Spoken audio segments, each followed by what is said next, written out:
வீட்டில் வெஜிடபிள்ஸ்லாம் இல்லாத டைமில் தக்காளி இருந்தால் கண்டிப்பாக இந்த ரெசிபியை செஞ்சு பாருங்கள். Welcome to Kayu's kitchen. இன்றைக்கி நம்ம சேனலில் சட்டுன்னு ரெடி ஆகிற மாதிரி ஒரு டேஸ்டியான தக்காளி குருமா செய்யலாமாங்க.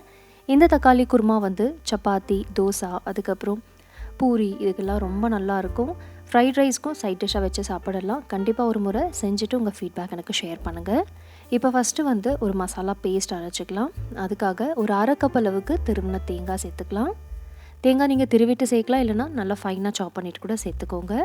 இப்போ இதில் பச்சை மிளகாய் சேர்த்துக்கலாம். நான் இன்றைக்கி 2 பச்சை மிளகாய் சேர்த்துருக்கேன். இது கொஞ்சம் காரமாக இருக்கும், ஸோ நான் 2 தான் சேர்த்துருக்கேன். உங்கள் காரத்துக்கு ஏற்ற மாதிரி நீங்கள் சேர்த்துக்கோங்க.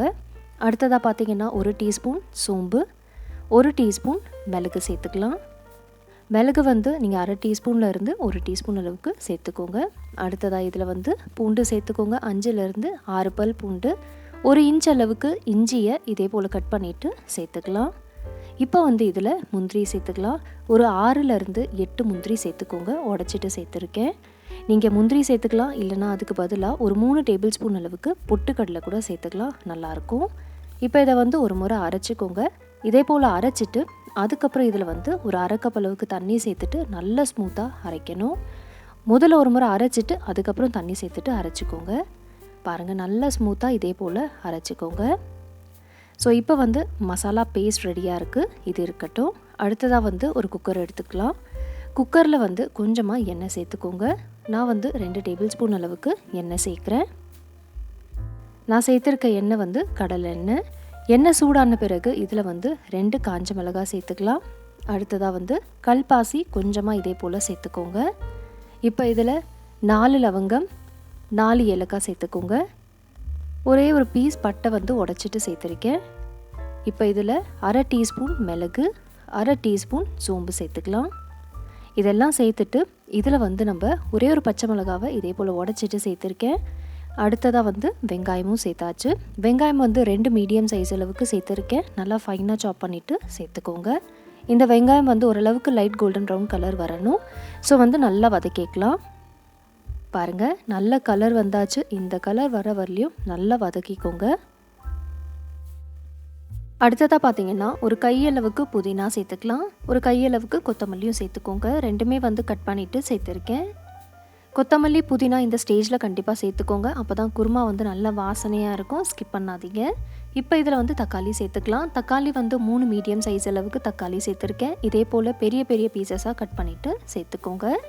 நம்ம அரைச்சோல்ல மசாலா பேஸ்ட், அதை சேர்த்துக்கலாம்.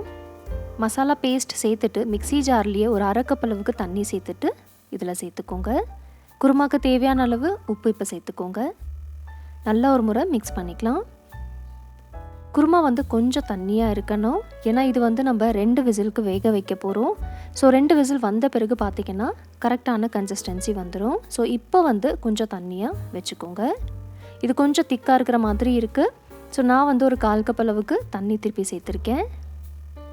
பாருங்கள், இந்த அளவுக்கு தண்ணியாக இருக்கணும். அப்போ தான் 2 விசில் வந்த பிறகு கொஞ்சம் திக்காக இருக்கும்.